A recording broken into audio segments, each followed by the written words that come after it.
Hello, Jake Lloyd-Bacon here to tell you a little about my podcast, Elaborate. It's not super high concept, it's a talk show in which I sit down with artists, actors, comedians, writers, and more from all walks of life and simply connect. I'm exploring the human condition. I'm trying to figure out why we are, who we are, and how the hell we got here. It's a conversation, it's an interview, it's not therapy, but it is therapeutic. So join me and my guests on Elaborate, available at elaboratepod.com or wherever you listen to podcasts.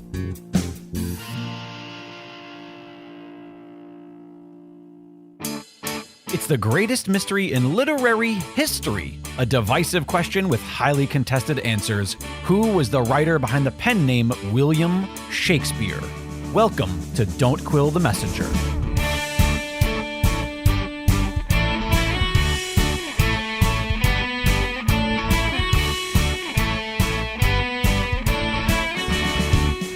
Here's your host, Stephen Sable.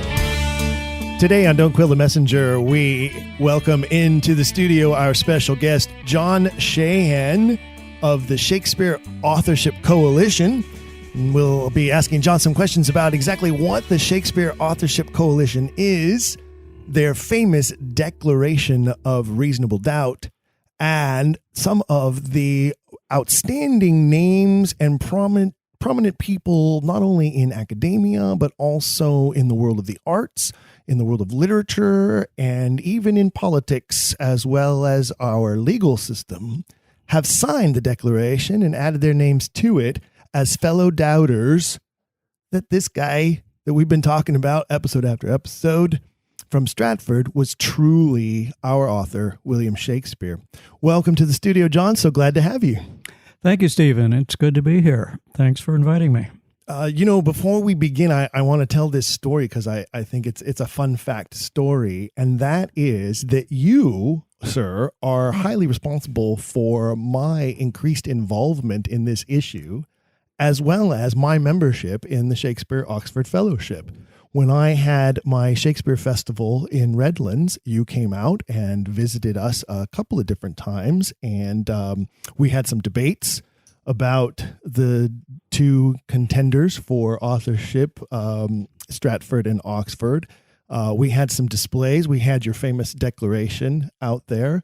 And then it was because of you that I was aware of the Shakespeare Oxford Fellowship having an annual conference in nearby Pasadena that particular year. Do you remember what year that was? No, I don't. It would have been like in the early 90s, mid 90s, something like that. Yeah, it's hard to say, but that was the first conference that I attended. And then later on during that conference, it can't have been that early because it was later on during that conference. The one in Pasadena? Yes. That was 2012. 2012. There Yes. you have it. Because it was at that conference, there was a dinner held later on in the evening. And it was at that dinner that the discussion about the publication Shakespeare Beyond Doubt put out by the Stratfordians, and the discussion that a response publication should be issued. And that was the birth night of Shakespeare Beyond Doubt, ? Which I'm holding a wonderful copy in my hand right now, edited by you and Alexander Waugh. And basically point by point, case by case, explaining that there is reason to have doubt. There's absolute reason to have doubt. And there is no such thing as beyond doubt when it comes to this man. Tell us a little bit about what your current efforts are with regards to spreading the word about the Shakespeare authorship question and what the SAC, Shakespeare Authorship Coalition, has been up to. Well, first, the Shakespeare Authorship Coalition is a coalition of organizations and individuals who question the authorship of William Shakespeare. So it cuts across all different perspectives on the issue. People who support various candidates or people who have no particular candidate. But the thing that defines us is that we are neutral about the identity of the true author, but we hold that it is a legitimate question, which Stratfordians deny. Okay, so the coalition was formed to challenge the Stratfordian position that there is no reasonable Shakespeare authorship question. And how's that been working out for you these days? We go back about 12 years, so we have quite a history. In many ways, it has worked out well, okay? And Stratfordians have been very concerned about it because we focus only on the case against their guy, against the Stratford man. And that is what the Declaration of Reasonable Doubt is all about. It looks at the evidence and arguments on both sides of the case for the Stratford man. So within your organization, you have people who subscribe to a variety of different theories, or as you say, who are neutral about the issue. So yes. Does that mean that some members of the coalition are Oxfordian, some might be Baconian, Marlovian? Yes. Earl of Derby is another prominent one who's up there. Yes. And there are even those who claim that there was a woman writer perhaps involved to some degree. And you have all these people within your organization who all at least agree on this one thing, and that is that there is a reason to question what we've been told all these years. Yes, that's it exactly. That is the one thing that authorship skeptics of all persuasions agree on. It wasn't the Stratford man. Mm-hmm. And by bringing all of these people and organizations under the umbrella of a single organization, we're able to focus on the case against the Stratford man without Stratfordians being able to change the subject and attack an alternative candidate. All organizations which favor a particular alternative candidate have that vulnerability, okay? In a way, by setting up an alternative, they're setting up a target for Stratfordians to attack. Okay, that makes sense. And so they are often on the offensive against us, and we are always on the defensive, supporters of alternative candidates. And it's very easy to attack an alternative candidate and then just sit back and say, well, it's not even a legitimate issue because there's no room for doubt about the Stratford man. He clearly wrote the works. Your job is to shine the spotlight on them and do these. And you're the interrogator, right? You're the Sam Spade PI who has them on the hot seat asking the questions. Where were you on the night of, or for that matter, where was Stratford on the night that Hamlet first debuted? Well, we put them on the defensive by focusing solely on their candidate. Mm-hmm. And the Stratfordians have a specific strategy that they are pursuing to delegitimize and stigmatize the authorship question and make it a taboo subject in academia, in the media, and in virtually all of our public discourse. They want to, first of all, distract attention from the evidence because, in fact, the evidence does not support them. And if people examine it carefully, they will see that. And so they distract from the evidence by simply saying, oh, there's a mass of evidence in support of the Stratford man. And they cite a few things. I mean, there is some evidence that seems to point to him, particularly the prefatory material in the first folio and the Stratford monument. But they say that these are conclusive and that therefore it's not a legitimate issue and therefore it is not legitimate to propose alternative candidates, and anybody who does must have something wrong with them. Okay, but isn't research legitimate? I mean, if we look at the history of mankind, for that matter, mm-hmm. in so many realms, whether it's, science is obviously the biggest one. Look how many scientific facts were disproven later in life, or how many theories had to be proven before we established that they were facts. And it seems to me that if you apply scientific, or a lot of people like to apply legal terms to this argument, in fact, I commonly hear if William of Stratford were accused of the crime of being the author William Shakespeare, there would never be enough evidence to convict him. Yes. Don't these people, the Birthplace Trust and others and people in academia, don't they have an obligation to at least research the topic to get to the truth? One would think so. But they are the authorities, and so they are in control. They are recognized as the experts, and they make the decisions about what is legitimate and what is not. And the authorship question is generally not recognized as legitimate, and they're also highly organized to stigmatize and suppress the issue. What could their motivation possibly be to try to suppress research into the topic, to at least try to find the truth? Maybe we'll find something that proves their guy did it. Well, they say that it has already been resolved and that the issue is nonsense and that it is not legitimate in academia to question everything. Authorship doubters, for example, have been compared to creationists who do not believe in evolution, or to Holocaust deniers, who question whether the Holocaust actually occurred or the extent of it. And there are I've been called topics. a flat earther. I did have a journalist send me an email in response to a press release regarding the Shakespeare Oxford Fellowship, asked me in the response email if I was also a flat earther. So I get it. I understand that that's their typical answer is to cast insults at you. Yes, it's a way of avoiding dealing with the evidence because, in fact, a lot of the evidence is already there. It's not just a question of they don't want to do the research. The research has already been done.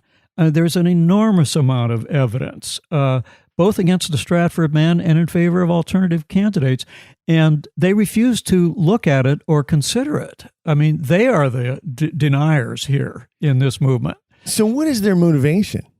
Why be against all of this? Why fight so hard against people just asking questions? I assume that most academics who take that position are sincere in their views. Not all. I'm sure that not all of them are, but most, I assume that they are socialized into that point of view. They wouldn't choose that field to go into unless they were willing to conform to that. And it's a received tradition from the people who socialize them into being Shakespeare scholars. It's a career ender, really, to question the authorship. And they make that quite clear that, articles that question the authorship are not welcome in their publications. They prefer not to have to deal with it in their classroom. Students sometimes raise it anyway, and some of them address it and some don't. But that is the position that they've taken. And it's pretty much that way among English professors, Shakespeare professors, throughout the English-speaking world. There are some exceptions. But where does all this really originate? Okay, the thing that is unusual about this academic controversy is that there's an organization and a town that are based on the idea that it was the Stratford man who wrote the works. I'm talking about the Shakespeare Birthplace Trust in the town of Stratford-upon-Avon. They have a clear conflict of interest as the second leading tourist destination in England after everything in London.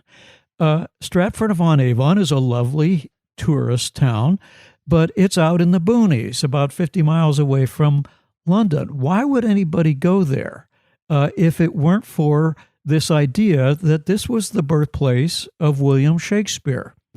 And they have made it into a theme park. Stratford-upon-Avon is Disneyland for Shakespeare. It's Shakespeare land. It is I've never been there. I have to admit, I have not been to Stratford. I have been there. Yes. I'm afraid that if I go, I might become violently ill at what you're describing because I'm not a big fan of Disneyland either.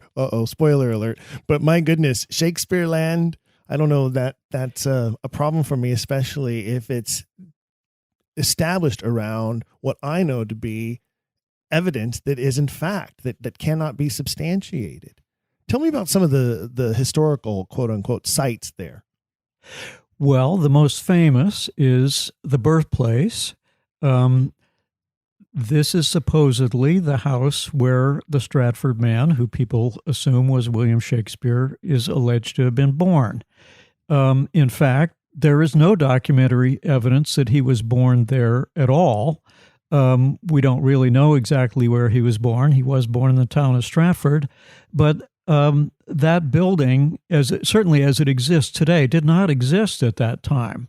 The foundations are really the only thing that's left that dates from the period, and the rest of it has been built up since then to appear to be something like the sort of house that the Stratford man's father may have lived in.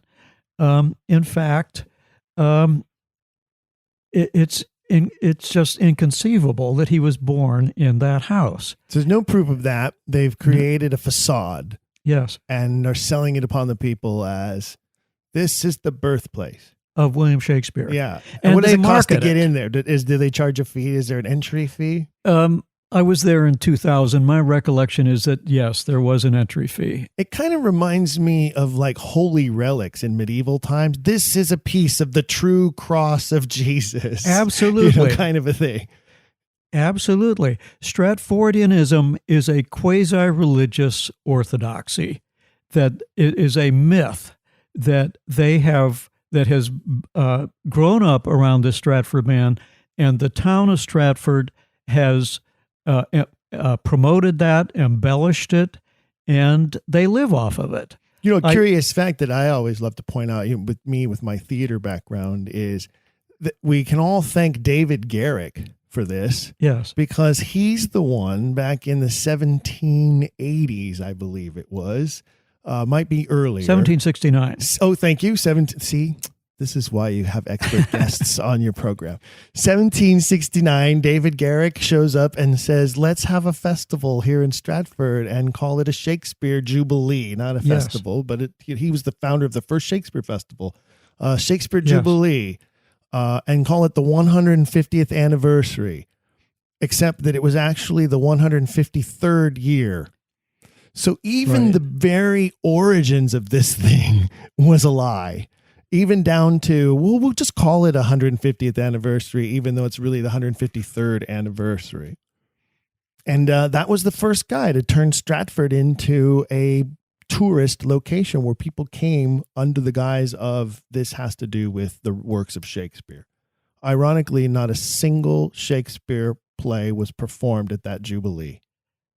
That's right. Yeah. That's right. I mean, there were some visitors before that, and they would sell pieces of a magnolia tree that supposedly Shakespeare planted in his backyard, and it's been pointed out that no one tree could have held that much wood, but it was a great marketing device.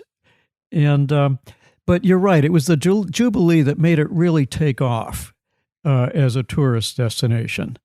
So, and they've been building onto it ever since then. Making money ever since. Hand over fist ever since.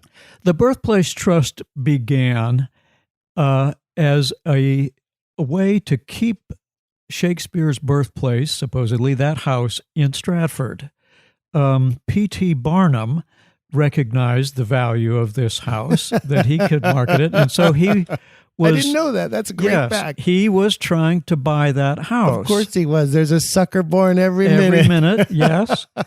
He knew what it was all about. He knew what was up. Wow. And so there was an act of Parliament, actually, passed to create the Birthplace Trust as a way of keeping that house in Stratford and in England as a tourist destination. So the Birthplace Trust owns, virtually all of the historical sites in the town of Stratford-upon-Avon. They just started buying up locations. Yeah, I don't know the whole history of that, but did they just start naming them too? Oh, and this is where his mother was born, and this is where his father made his first pair of gloves. There are 5 leading tourist attractions in Stratford-upon-Avon. The biggest, the most important, is the Birthplace Trust, named for that. After that would be Anne Hathaway's cottage, a couple of miles away, the supposed home of the Stratford man's wife, Anne Hathaway, where he supposedly courted her. And, it's quite a romantic tourist destination. Lovely cottage there with lots of nice things for sale, beautiful setting. The only problem is that if you actually look at the historical documents, there's no record that Anne Hathaway ever lived there. Okay? Certainly no record that they actually courted there. Wait a minute, courted? Don't we? One of the things I do remember learning in school is that she was much older than him, like 26 to his 17 years old. Is that correct? I think she was 7 or 8 years older. Yes. And it looks like, based on the dates, the birth dates and marriage dates and whatnot, that she was already carrying a child at the time that marriage occurred. So I don't know where you say courtship. Sounds to me like shotgun wedding. That an overly hormonal 17-year-old ended up in bed with a cougar, knocked her up, and had to marry her. That's how it sounds to me. It's pretty clear that she was 3 months pregnant already when they married. So how did this courtship go on in Anne Hathaway's cottage? We know nothing about it. Okay. Right. And what are the other side? That's how many? That's two. Right. Well, there's one called Hall's Croft, and this is presented as the former home of Dr. John Hall, who married Susanna Shakespeare, the Stratford man's older daughter. The only problem with that is that the building was actually built much later, and the name of it, Hall's Croft, actually comes from a property record referring to a hall with a croft in the back. And a croft is basically the backyard or the rear garden. So it was a house with a garden. Mm-hmm. And it did not mean Hall's, Hall''S, meaning Dr. John Hall's home. It wasn't that at all. We've heard about Dr. Hall on other episodes of this program as the son-in-law of the Stratford man, who is named in the will as well as Susanna's husband. Yes. And we've also heard a little bit about his very thorough diaries and journals that he kept. Of course, he was a physician, and physicians kept a lot of documents. Right. And he mentions in one of his diary entries having interacted with a poet and playwright. Michael Drayton. Yes, and he mentions that very prominently as a significant thing that occurred during his day. He never once mentions that his father-in-law is a famous poet or playwright. Not once. No, he did not. He never suggests that his father-in-law was anything at all to do with literary pursuits, writing, theater, anything like that at all. Nor did anyone else in the town of Stratford-upon-Avon. So what I'm trying to get at is, how does Stratford, what gives Garrick the idea to turn this into a tourist town that then catches on and now for a couple hundred years has become the big giant monster in this argument? Well, there's the first folio, the front matter in the first folio, which seems to suggest that the author Shakespeare had come from Stratford-upon-Avon. There's the brief reference to, Sweet Swan of Avon. And there is the Avon River that travels through Stratford upon Avon, but part of its name. None of the town elders, none of the town philanthropists, there was no Stratford Historical Society who said, this is our guy. He is our native son, our most famous native son, and we need to do something about that. It took some actor from somewhere else to come in and go, hey, I have an idea. I wonder what the people of Stratford must have thought about that at the time. They must have gone, William who? Well, I don't know exactly when the tradition began among the people in the town of Stratford. Certainly in the years after the Stratford man died and, throughout his entire lifetime, there's no evidence that anyone ever thought of him as the author William Shakespeare. It wasn't until much later.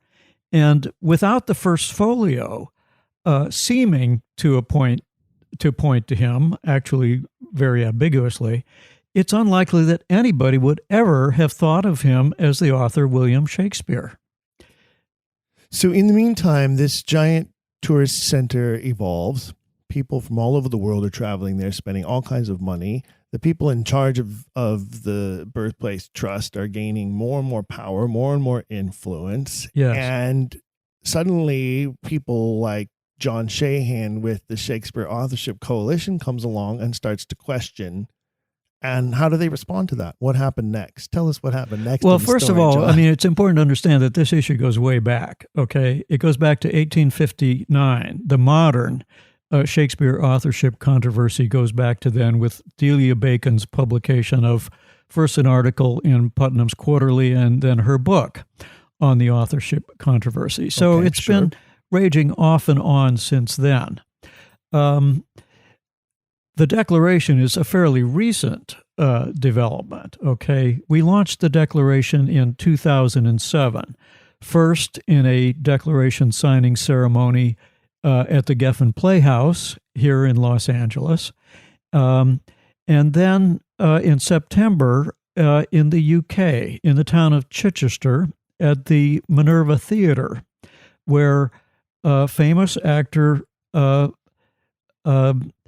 Mark Rylance was putting on an authorship play. Now, Mark Rylance, of course, is one of the leading actors in the world today, Shakespearean or otherwise. Absolutely. And not only in film, but also on stage and still on stage. Yes. He's a very recent Tony Award winner within the last 3 or 4 years. Yes. Again, multiple Tony Award winners. He was a leading actor at the Royal Shakespeare Company in Stratford-upon-Avon. And then when the modern Shakespeare's Globe Theatre was built in London, he became the first artistic director there and served in that position for 10 years. And he made it quite a success. Not everybody was sure that it would be a success, but it certainly was.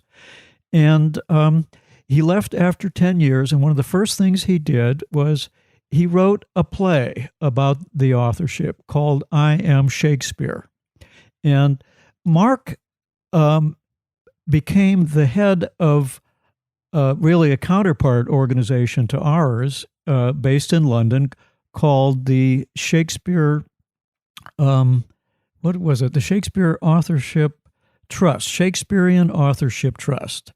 So he became the chairman of that a couple of years before he left his position as artistic director there. And that was very controversial, actually. But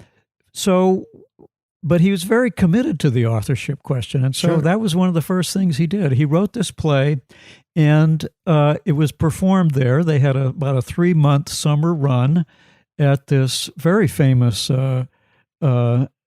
theater in the south of England.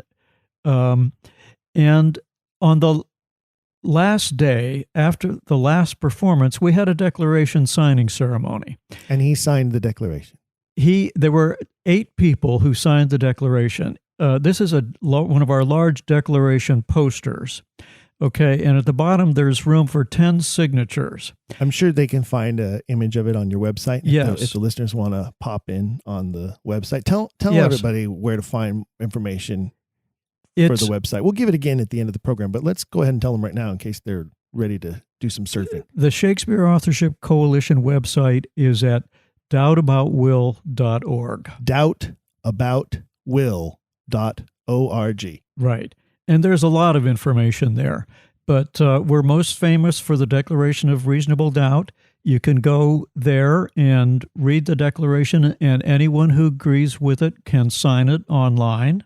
Even little old me? Even little old you. I signed it years ago. I know you did. Right.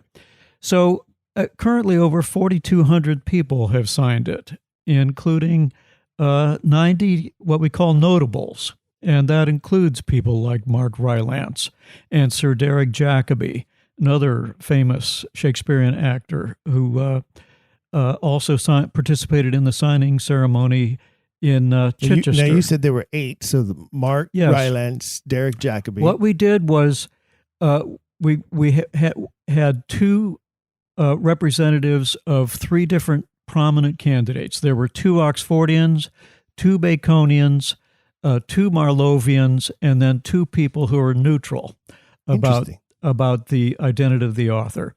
And Mark particularly invited the Birthplace Trust and the the Shakespeare Institute, which is an academic institute based in, I think it's actually based in Warwickshire, but they have offices also in Stratford. He invited them to send 2 representatives as well. Now, he was optimistic that the declaration was so reasonable and moderate and well-written that it would be hard for even Stratfordians to disagree with it. He was wrong about that. They refused to have anything to do with it. Well, that goes back to one of my earlier questions in the program was, why should they be against research if they believe so truly that their guy is the guy? Then they ought to help us all research and help us all dig and search and find and be secure in the fact that the only thing we'll ever find is more evidence for their guy, if that's what they really believe. Yes. Well, the problem is they don't really believe it. Okay. They know. Okay. Certainly the leading people at the Shakespeare Birthplace Trust, whose job it is to represent them on this issue and to suppress the issue, they know full well what the evidence is because it is their job to know it and to suppress it. Okay. And that is one of our major accomplishments, I think, that through the Declaration and our other activities, publishing this book, Shakespeare Beyond Doubt, ? We smoked them out. The Birthplace Trust came to realize that they could not just ignore us, that they had to respond. And they did by writing, they did a number of things, but they wrote the book Shakespeare Beyond Doubt, Evidence, Argument, Controversy. And it's very clear from that they were concealing evidence, mischaracterizing evidence, and you do not do that in the way that they did it unless you know full well what the evidence really means. So there's a cover-up going on here. The Birthplace Trust, the job of these people at the Birthplace Trust, as I say, is to suppress the issue. And not only do they not want to do research, they want to cover up evidence that they know that contradicts their orthodoxy.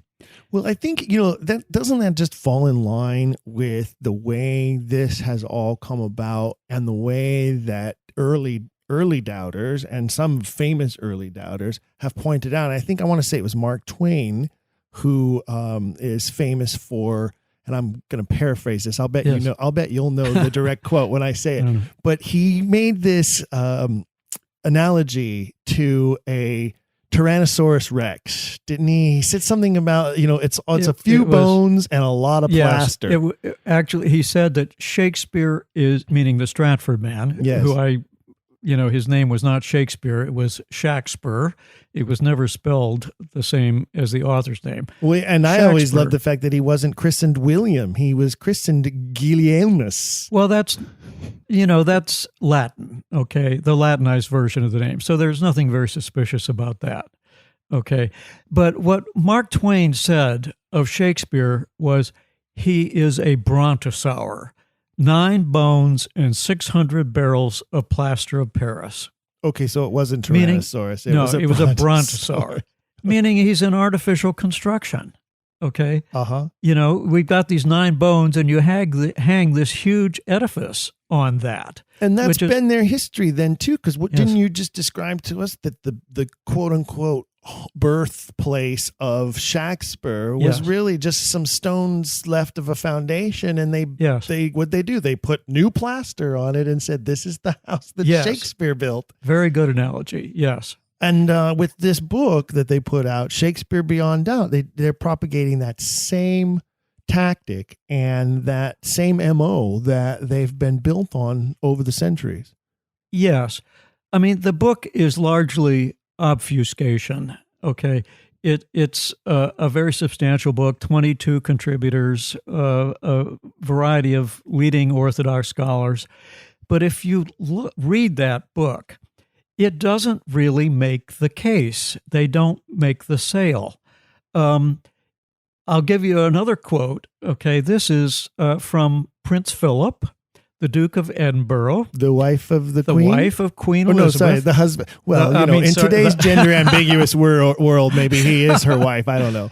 But you're talking about the prince consort. You're talking Right. about father of Charles, grandfather of William and Henry, correct? That's correct. Okay. There was a controversy that made it into the papers about 5 years ago. It was in the Daily Mail. And it said that there was a split in the royal family between Charles, the son, and Prince Philip, his father, with Prince Philip questioning the identity of William Shakespeare, and Charles, who's the president of the Royal Shakespeare Company, standing up for the Stratford man. And what happened was Charles told his father, Prince Philip, to get in touch with Stanley Wells, the former chairman and current honorary president of the Birthplace Trust, who was one of the co-editors of this book, Shakespeare Beyond Doubt. And he did, and evidently Wells told him, well, read our book that they had just recently published. And he did. Prince Philip apparently did. And what got into the paper was Stanley Wells had to admit that, well, he had asked Prince Philip, are you a heretic? Meaning an authorship heretic. Again, treating it as a religious controversy. Right. It is their religion, isn't And it? Prince Philip replied, all the more so after reading your book.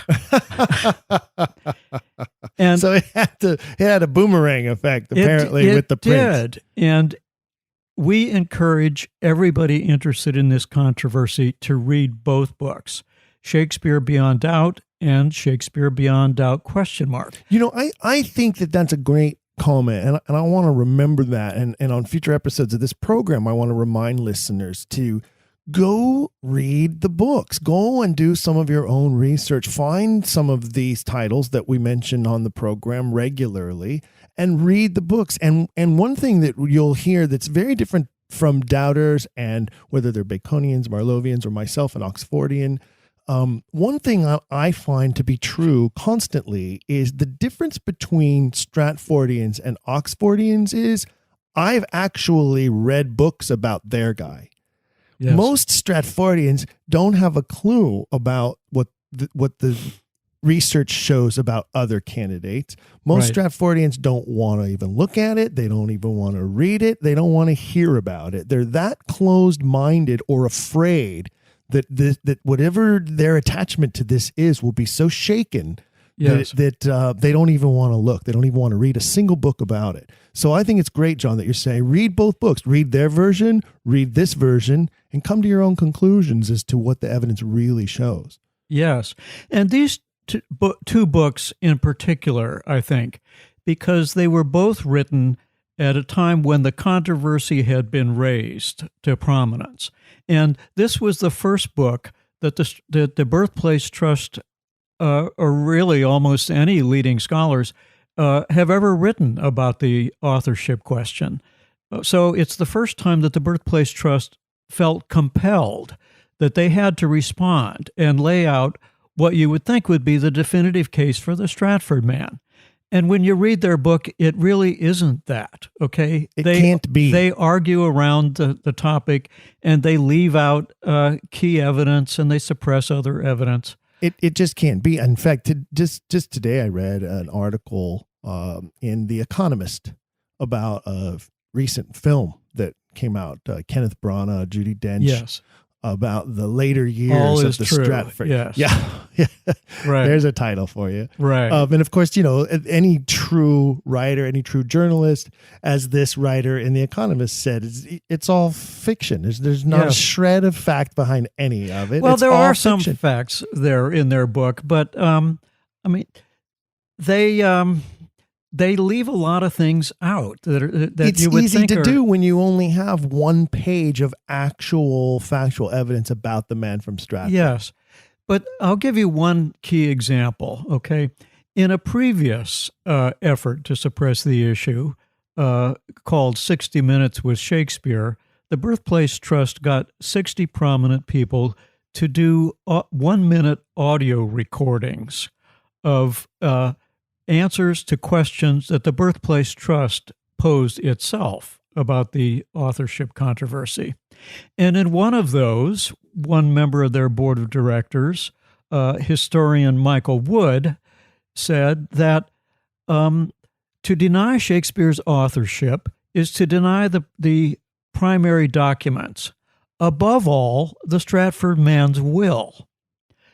And he didn't elaborate on what it was about the will, which proves that the Stratford man wrote the works, because, in fact, the Stratford man's will is, in fact, it a very important document, and it contradicts the idea that this man was the author, William Shakespeare. We have an episode. There's not one. We have an episode of this program based on that. It's exactly that. So go look for it, listeners. If you haven't already listened to that episode, go find that episode. Okay.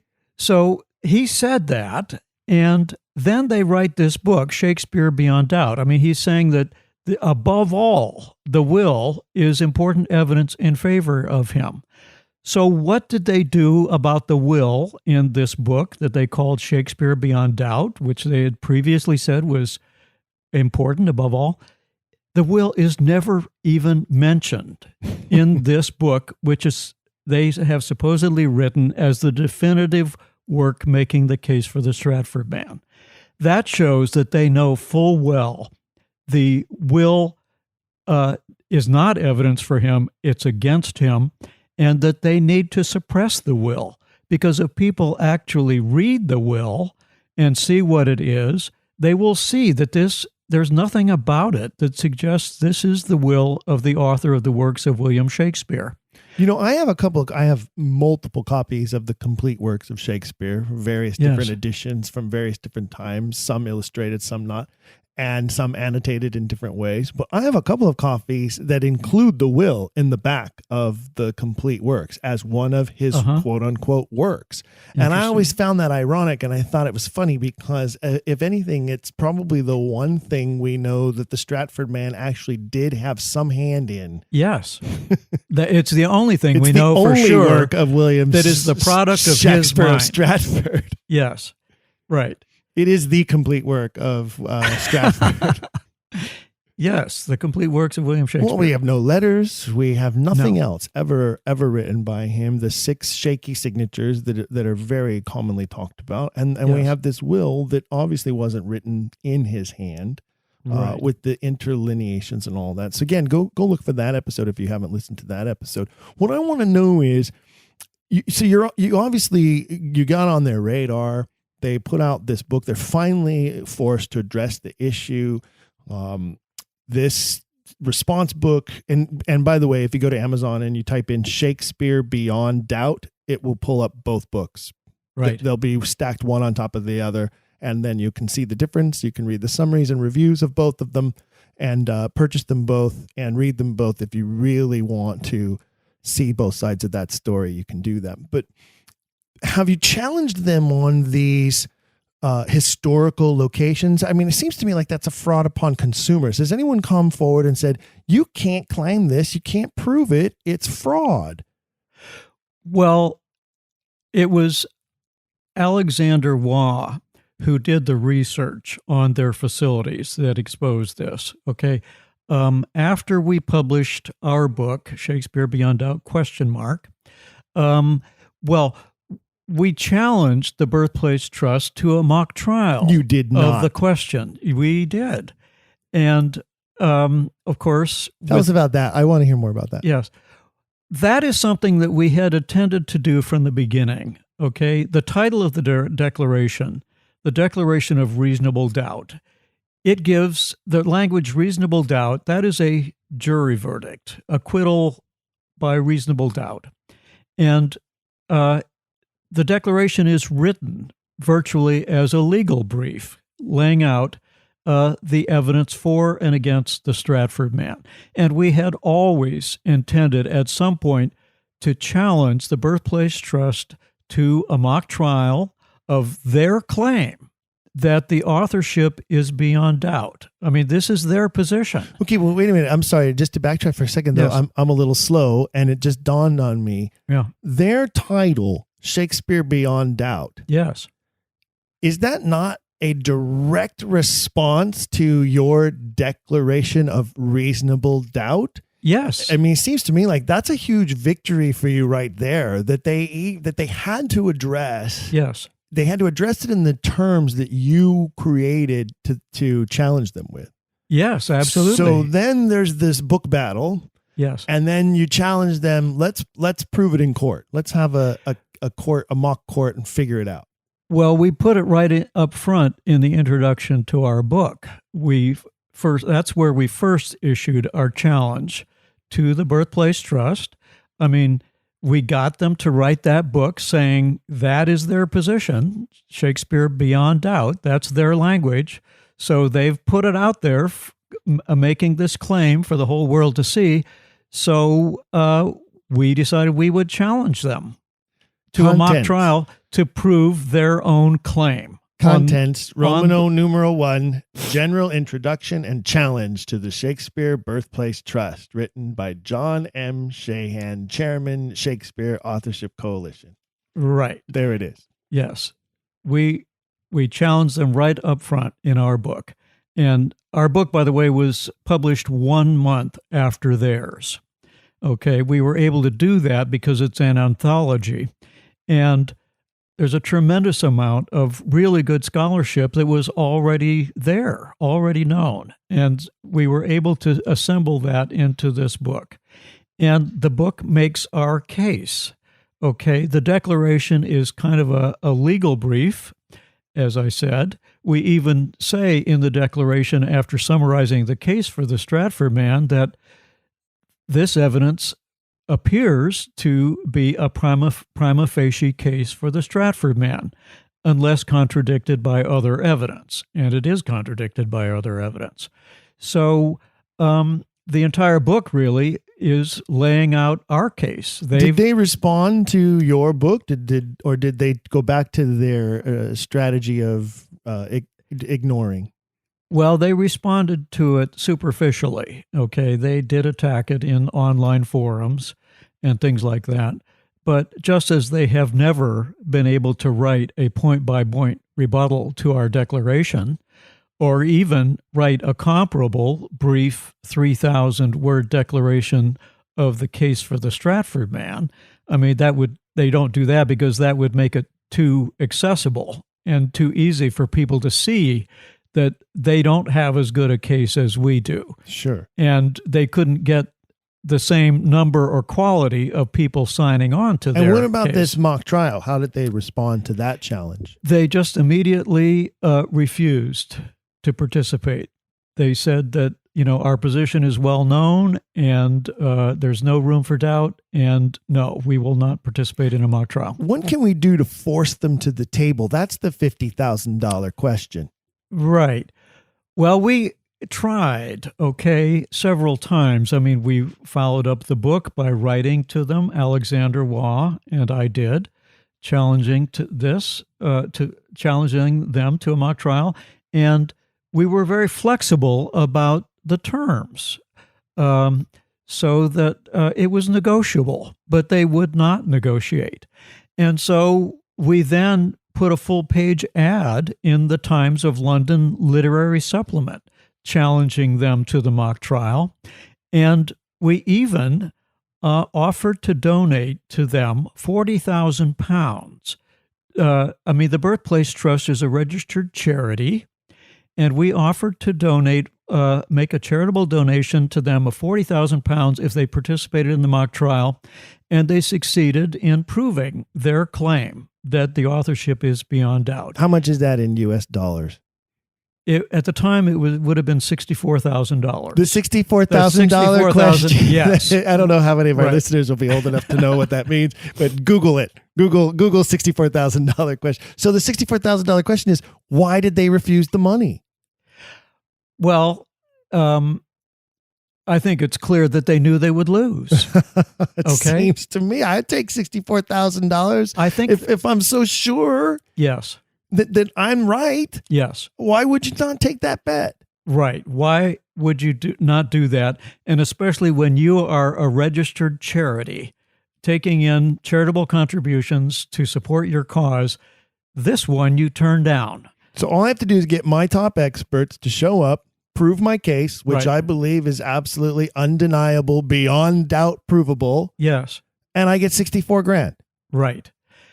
That's a no-brainer. I think the problem is they knew what was in their book, and they knew what we put on our book. And when they read our book, they knew that we had their number, and that we had the evidence, and that we would win. I'd say that means you've got them running scared. Yes. And so what's the next tactic in this continuing struggle? Well, I think that we should follow through with a formal complaint against the Birthplace Trust.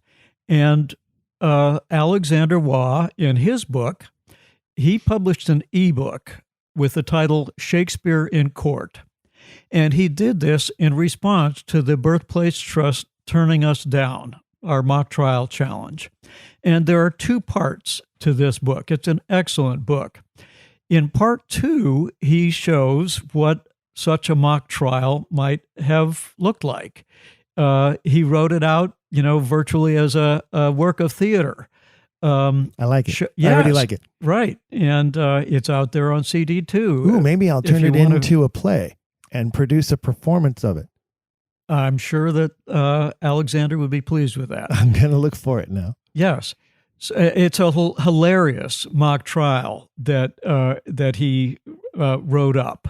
It's very entertaining, but it also presents a very good case, and it shows how the Stratfordians deal with the issue, and it exposes them. Is it lengthy? About how long do you think? No, it's not. The entire book is, maybe 250 pages, something like that. So, no, it's very accessible. As I say, it's an ebook. It's inexpensive. But part 1 of the book is, since we're challenging the Birthplace Trust, he explains what is the Birthplace Trust. And his method of doing that is to describe their 5 leading tourist attractions. And he did this using documents that he found in the Birthplace Trust's own archives. And he goes through these, each of these properties, tourist attractions, starting with the Shakespeare Birthplace, and Anne Hathaway's cottage, Hall's Croft, what they call Mary Arden's farm, Mary Arden being the Stratford man's mother. Mm-hmm. It was not her farm. She never lived there. And what they also call... And there were never cows there either. There were probably cows there. But can you prove that? No. Okay, what was the 5th one? Tom Nash's house. Oh. Okay, he married, I think, the Stratford man's younger daughter. I'm not sure about that. But anyway, Tom Nash's house, the Birthplace Trust did own at one time, but they tore it down. Okay. And then they picked another house later to call that Tom Nash's house. So they know full well that it was not Tom Nash's house. And as I say, these are from documents in their own archives. It's hard to imagine. Maybe they saved the lumber and used it to rebuild, kind of like the London Bridge out at Lake Havasu in Arizona, right? They moved it here brick by brick and rebuilt it. I don't think they did that. I don't think it's even the same lumber. I'm just trying to give them the benefit of the doubt. Yeah. So Alexander wrote this, and it's sitting there, and they have not responded to that, as far as I know. But what I have proposed is, yes, this is evidence that the Birthplace Trust is a fraudulent criminal enterprise, and they should be exposed as such. They are defrauding the public. And as a registered charity, there is a charity commission in the UK which regulates them. And anyone can file a formal complaint with the Charity Commission against any registered charity.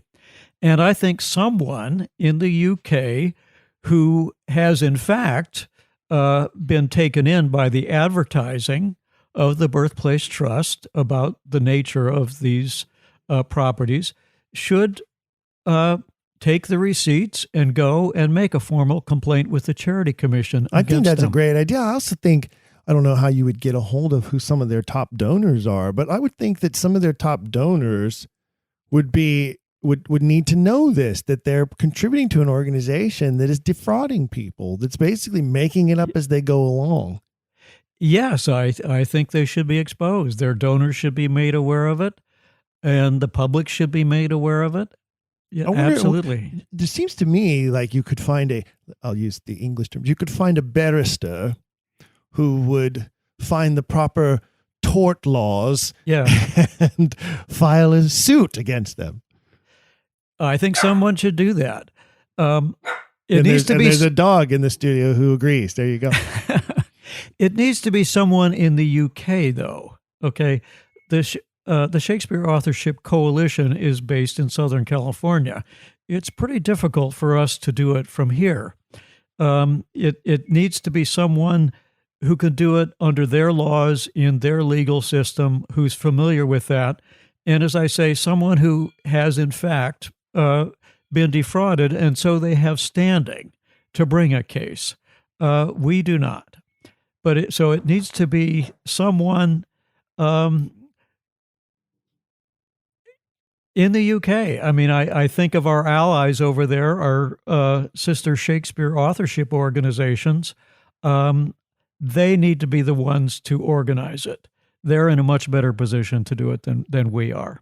We could support the effort, but we really are not in a position to take the lead on it. Well, I think that it just makes sense, especially in the world we're living in today, where we hear so much about fake news. Yes. And we're challenging news sources and we're challenging sources of information to be more credible and to support their claims and to show the truth and the evidence behind what they're reporting and what they're putting out there as not being mere propaganda or agenda driven, but factual and evidentiary. Yes. I think that in the context of that everything should be susceptible to that same scrutiny, especially something like this. Yes, well, I certainly agree with that. But, it's easier for us as Americans to be raising this issue than it is for people to raise it in the UK.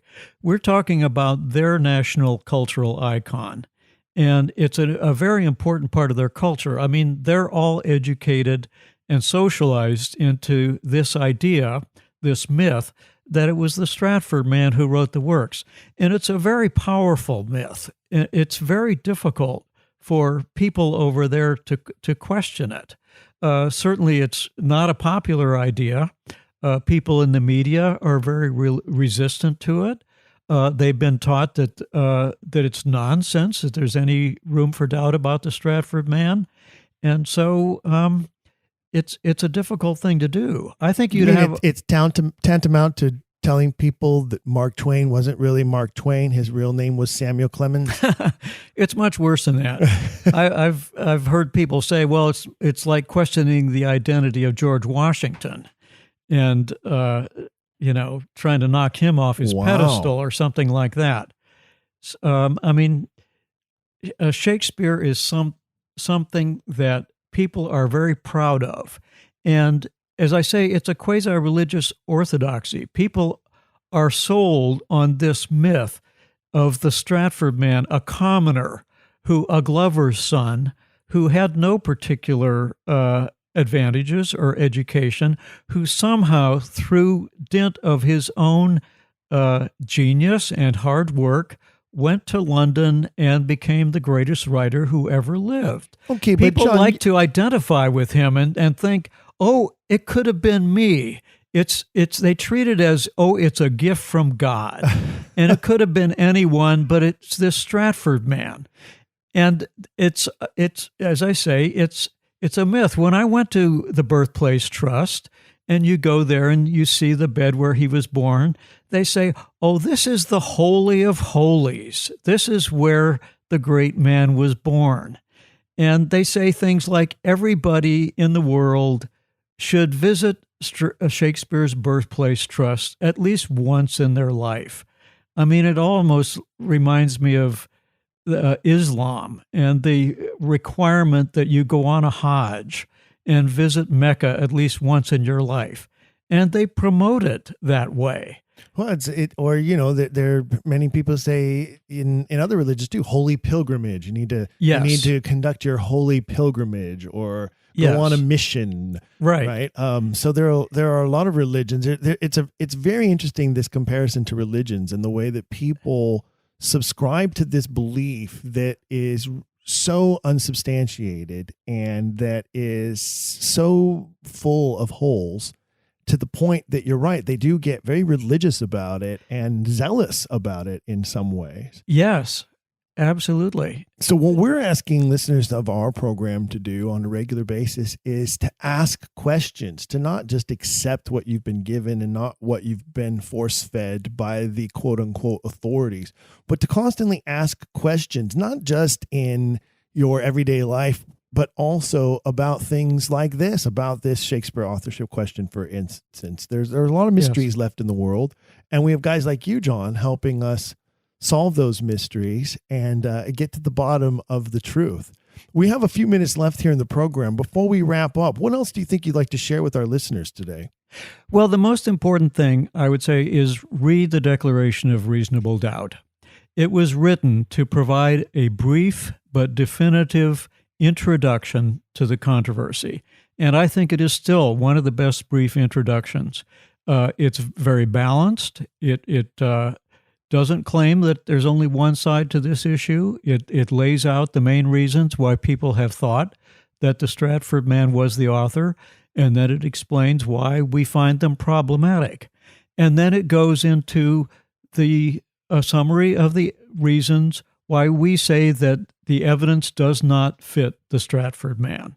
And it ends by concluding that the issue should therefore be regarded as a legitimate issue in academia.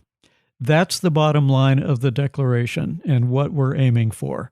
It should be recognized as a legitimate issue, not stigmatized, not suppressed.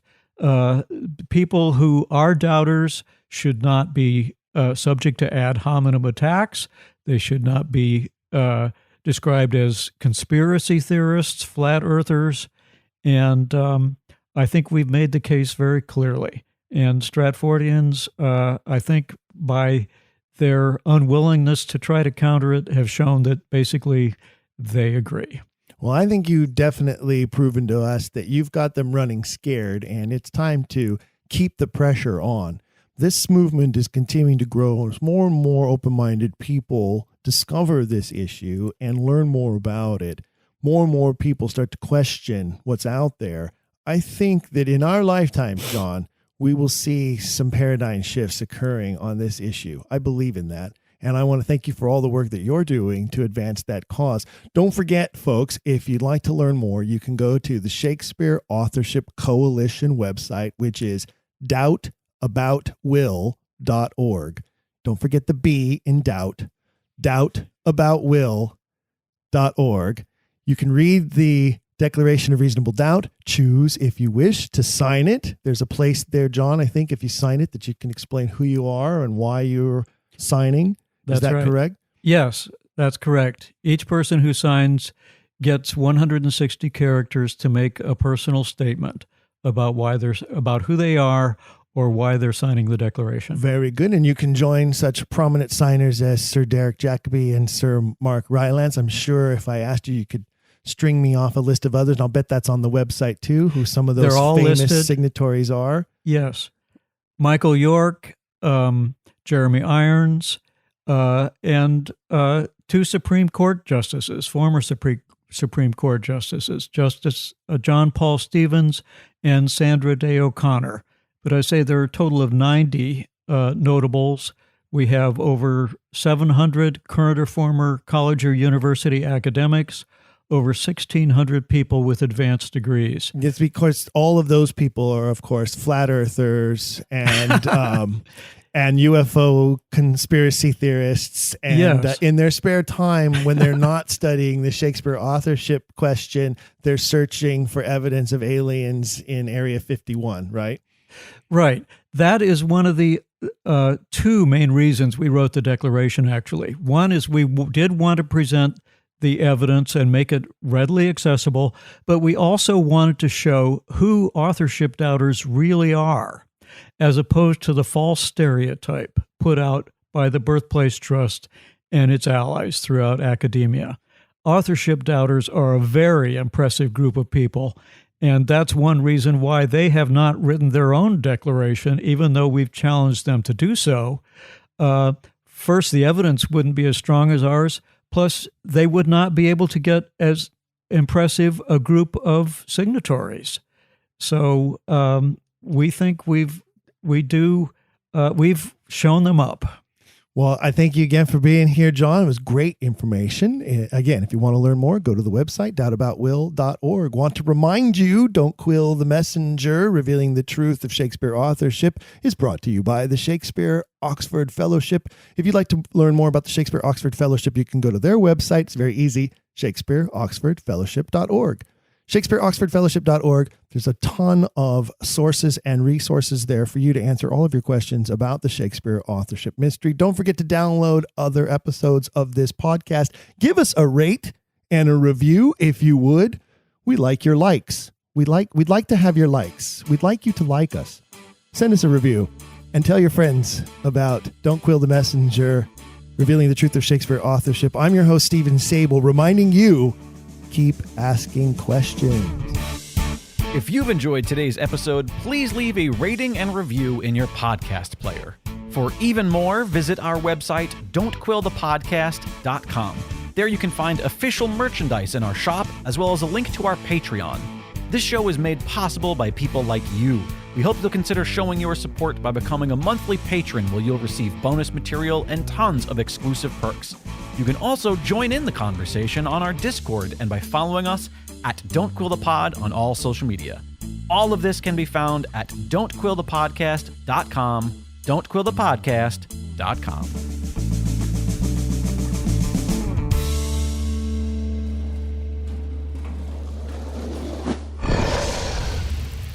It's Dragon Wagon.